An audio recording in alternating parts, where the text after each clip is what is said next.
Good morning from beautiful Brisbane, Australia. How are you this morning? And welcome to Recovery to Remission. My name's Linda. I'm a trauma recovery consultant and coach. And this morning I'm going to share some information with you about neurobiology and spirituality.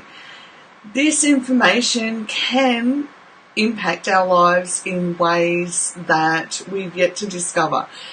Last year was the first time, and actually in May last year, it was the first time it was published that science had discovered the part of the brain that is impacted by having a spiritual practice.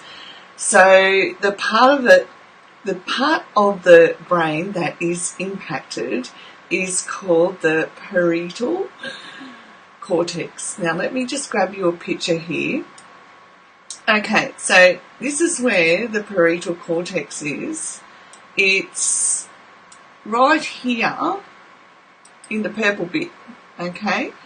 Now, so the Parietal Cortex serves as a crucial role in transforming sensory input into motor output. So what does that mean for us? Okay, so this area of the brain processes information regarding location of parts of the body. It interprets visual information and processes language and mathematics, our spatial sense and navigation. So if we're women, and too often as women we can have not a well-developed sense of navigation. Nah, I kid. It's not about being able to read maps. And because otherwise we'd be saying, maybe we need to do some parietal cortex exercises. No, it's about our role, our space, our place in the world, and how we navigate our place and space in the world, all right? So when we want to, actually I'll just show you this other one because it's so much prettier than the first one, all right? This part of the brain is what we're looking at today. Well, that's the part of the brain that science has discovered responds to a spiritual practice. So anything from, they studied Tibetan monks, they studied nuns who have a prayer practice, and so much more. So when they compared the difference between a Tibetan monk's brain response and nuns' brain response to their spiritual practice, they found that the only difference was that the nun's language section of the brain in there was the part that had less blood flow. And that's how they were able to recognise it, is through a special imaging technique. And sorry, hay fever's going crazy this morning. And that it was just that one difference between the two. But they've also obviously been doing lots of different research around the world for years, and it's just that they've discovered the part of the brain that is impacted by spiritual practice, and that's the part of the brain. So what is spirituality? Now this has been defined for research purposes, okay? So it's not about religion. Let's be clear about that. It's about having a spiritual practice and what that is for you as an individual. So they define spirituality as what gives us a sense of purpose, what gives us that sense of connection to self and to others, to nature, to God, or other, a higher power.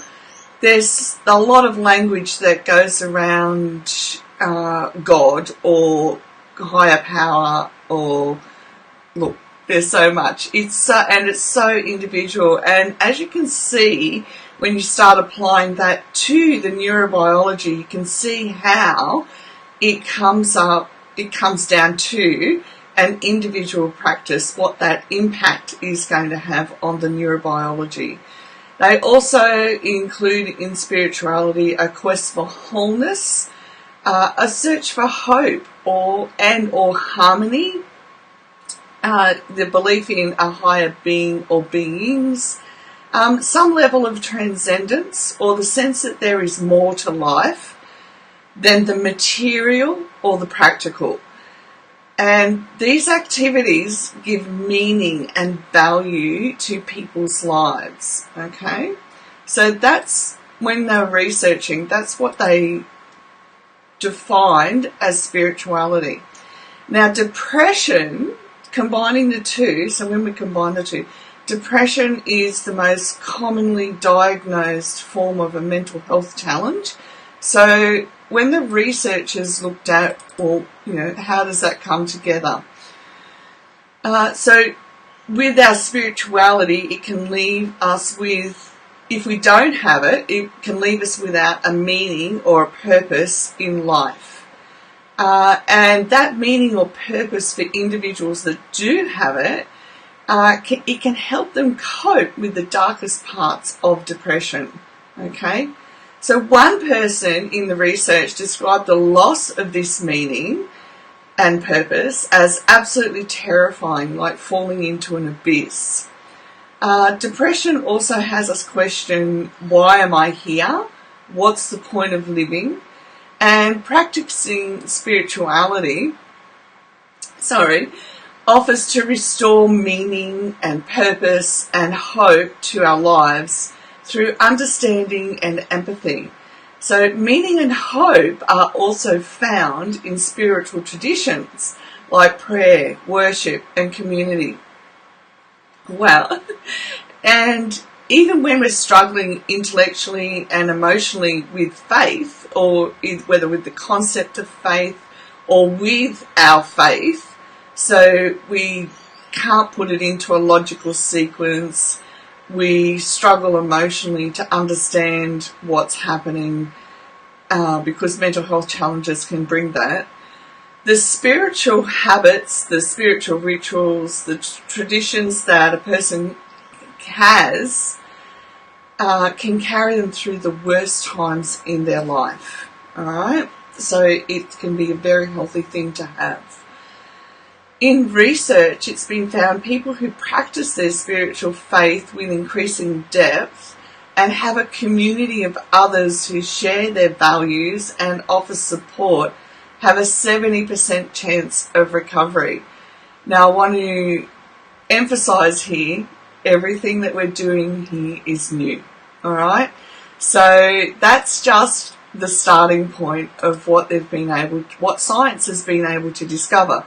So where does that leave us, bringing our neurobiology and our spirituality together? It leaves us in a place where we need to reflect and ask questions.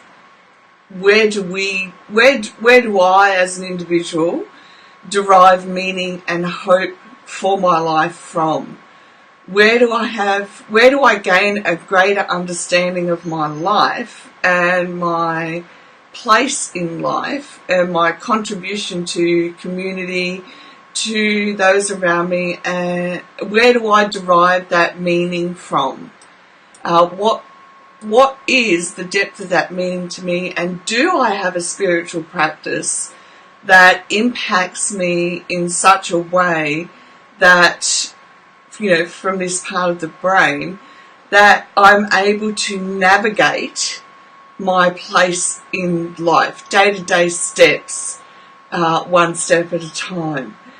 So we're left with questions that can impact not only our day-to-day life, but also our recovery to remission journey. Where do I derive my hope from?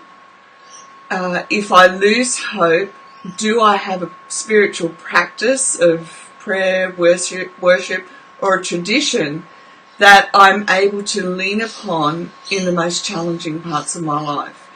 Am I engaged in a community where I'm able to talk with people who share understanding and empathy? Understanding and empathy were shown to be two of the major contributing factors to helping us in recovery to remission. And as science has shown, recovery is not done alone.